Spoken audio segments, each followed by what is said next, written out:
Hi friends आज के चले एसेছি তোমাদের জন্য একটা আনবক্সিং ভিডিও নিয়ে। অনেকদিন আগেই এইটা অর্ডার দিয়েছিলাম মিশোতে। থাম্বনেল টাইটেল দেখে তো আইডিয়া পেয়ে গেছো এটা ঠিক কি জিনিস, কিন্তু সামনাসামনি ঠিক জিনিসটা কি সেটাই তোমাদের সাথে শেয়ার করতে চলে এসেছি। আমি মিষ্টি Nivedita, welcome to my channel, welcome to my world, মিষ্টি নিবেদিতাস ওয়ার্ল্ড। তোমাদেরকে সবাইকে স্বাগত জানাই আমারই দুনিয়া আমারই চ্যানেলে। প্যাকেজিংটা কিন্তু আমার বেশ ভালোই লেগেছে। আমি জানি থাম্বনেল থেকে তোমরা অলরেডি আইডিয়া পেয়ে গেছো এটা কি, তবে এটা কিন্তু বেশ কিছুদিন হলো আমি ব্যবহার করছি বর্তমানে। বুঝতে পারছো আমি এটা ভয়েস ওভার করছি, ইচ্ছে করেই কয়েকদিন বাদে ভিডিওটা তোমাদেরকে দিচ্ছি, তাহলে অ্যাকচুয়াল রেজাল্টটা কিরকম হয়েছে সেটা তোমাদের সাথে শেয়ার করতে পারবো। বলতে বলতে আমি এটা কিন্তু চারপাশটা দিয়ে আস্তে আস্তে কাটতে শুরু করে দিয়েছি। ভালো করে কেটে নিই, যথেষ্ট ভালোভাবেই ওনারা প্যাকিংটা করেছে। আর আমার মনে হয় রিয়েল ফিডব্যাক দিতে গেলে সঙ্গে সঙ্গে জিনিসটা না তোমাদের সাথে শেয়ার করে নিজে ইউজ করে সেটা শেয়ার করাটা মনে হয় বেশি ভালো, প্র্যাকটিক্যালটা বলা যায়। দেখো এখানে একটা থার্মোকলের একটা পিস মতন রয়েছে বক্সটার ভেতরে। চলো ভেতরটা ভালো করে দেখি। তো প্যাকেজিংটা দেখে ভালোই মনে হচ্ছে। আইডিয়া করতে পারছো? প্লাগ, দাঁড়াও, এটা এখন কিন্তু মার্কেটে খুবই ট্রেন্ডিং। ম্যাক্সিমাম ফ্যামিলিতেই বা ম্যাক্সিমাম বাড়িতেই কিন্তু এই জিনিসটা এখন ব্যবহার করা হয়। এটা হচ্ছে একটা ইলেকট্রিক্যাল কর্পূরদানি।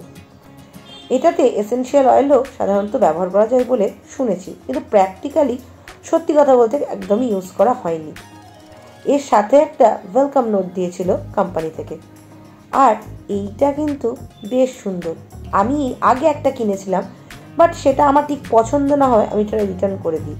আর এইটা সেরামিকের, যথেষ্ট সুন্দর এবং লাইটটাও কিন্তু এটা জ্বলে। তো আমার কিন্তু এটা দুর্দান্ত লেগেছিল আমার একটা দিদিরই ভিডিওতে, খুবই ভালো লেগেছিলো। তার দিদির থেকে সাজেশন নিয়ে দিদি বললো সেরামিকের নিতে পারো, খুবই ভালো, এটা কিন্তু ইউজার ফ্রেন্ডলি। তো আমিও সেরামিকেরটাই অর্ডার করলাম। সত্যি বলছি বন্ধু, ভীষণই ভালো। চলো তোমাদেরকে দেখিয়ে দিই ঠিক কীভাবে লাগায়। এই যে দেখছো ছোট্ট সুইচটা, এটা কিন্তু কর্পূরটা যখন জ্বালাবো তখনই ব্যবহার করব, না হলে দরকার নেই। আমি একটা প্লাগের মধ্যে এটাকে লাগিয়ে দিলাম। আর চলো এটাকে অন করি আগে। হ্যাঁ দেখেছো কি সুন্দর লাইট জ্বলছে না? এটা কিন্তু নাইট ল্যাম্প হিসেবেও দুর্দান্ত ব্যবহার হয়। আর এই যে লাল রঙের লাইটটা জ্বলছে যেটা আমি জ্বালিয়ে দিয়েছিলাম, ওটাই কিন্তু যখন আমি জ্বালাবো তখন কিন্তু ওপরে যে পাতটা ছিল প্লেট মতন যেটা দেখছিলে, ওটার মধ্যে আমি কর্পূর দিলে তখন কিন্তু ওটা হিট হবে। নাহলে শুধু এটাকে নর্মালভাবে ইউজ করা যায়, জাস্ট একটা মানে কি বলবো নাইট ল্যাম্প হিসেবে। আমি দেখো একটু বলতে বলতে অল্প একটু আমাদের কাছে যেহেতু গুঁড়ো কর্পূর ছিল, তো আমি গুঁড়ো কর্পূর একটু দিয়ে দিলাম, মানে ডেলা কর্পূর যেটা। তোমরা কিউবস যে কর্পূরগুলো পাওয়া যায় সেটাও ব্যবহার করতে পারো, কিন্তু আমার বাড়িতে ওই ডেলা কর্পূরটা বা গুঁড়ো কর্পূরটাই কিন্তু অ্যাভেলেবেল, তো আমি ওটাই ইউজ করলাম। আর পরিমাণটা কিন্তু তুমি যেরকম মানে যতক্ষণ রাখতে চাও সেই আন্দাজে।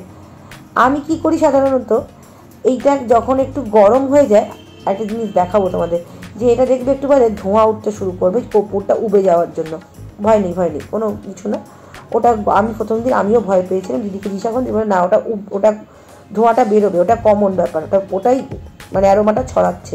আর যেটা বলে নেগেটিভিটি পজিটিভিটি যেটাই বলো, তবে মেডিটেশনের টাইমটাই খুবই ভালো লাগে, বা বিকেলবেলা সন্ধ্যা যে কোনোটা মানে মাইন্ডটা রিফ্রেশ করার জন্য ভীষণ ভালো।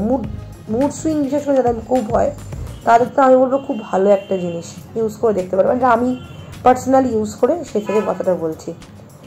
তো আমি যখন এটা গরম হয়ে ধোঁয়াটা বেরোতে থাকে তখন আমি কি করি, ওই ইয়েটা মানে লাল লাইটটা বন্ধ করে দিই ওই সুইচটা দিয়ে। এমনি লাইটটা জ্বলে বাট ওটা আমি বন্ধ করে দিই, তাতে দেখি ওই অ্যারোমাটা চারদিকে ছড়িয়ে যায়। আবার যখন দরকার পড়ে তখন আবার একটু চালিয়ে একটু হিট করে নিই। তোমরা চাইলে একবারেও হিট করতে পারো, সেটাও কোনো সমস্যা নেই, কিন্তু এটা আমি পার্সোনালি রেগুলার বেসিস ইউজ করি, সেটাই তোমাদেরকে আমি বলছি। দেখছো কি সুন্দর এটা উঠছিলো, ধোঁয়া মতন বেরোচ্ছিলো। আমার কিন্তু দুর্দান্ত লাগে। আর পুজোর টাইমটা বিশেষ করে সন্ধ্যাবেলাটাকে আমি যখন জ্বালাই আমার এত ভালো লাগে কি বলবো। আমি আরেকটা জিনিস করি, তো এইটা যখন জলে হালকা করে একটু ফ্যান চালিয়ে দিই, তাহলে কী হয় এই অ্যারোমাটা চারদিকে ছড়িয়ে যায়, আমার বেশ ভালোই লাগে ব্যাপারটা। এটা কিন্তু জাস্ট আমার নিজস্ব মতামত, এটা কিন্তু কোনো করতে হয় কিনা আমি জানি না। ভিডিওটা কেমন লাগলো? আশা করি ভালো লেগেছে। আর ভালো লাগলে লাইক কমেন্ট শেয়ার করে সাবস্ক্রাইব করে বন্ধু পাশে থেকো, সাথে থেকো। আজকে এই অবধি। টাটা বন্ধুরা, দেখা হচ্ছে নতুন ভিডিওর সাথে।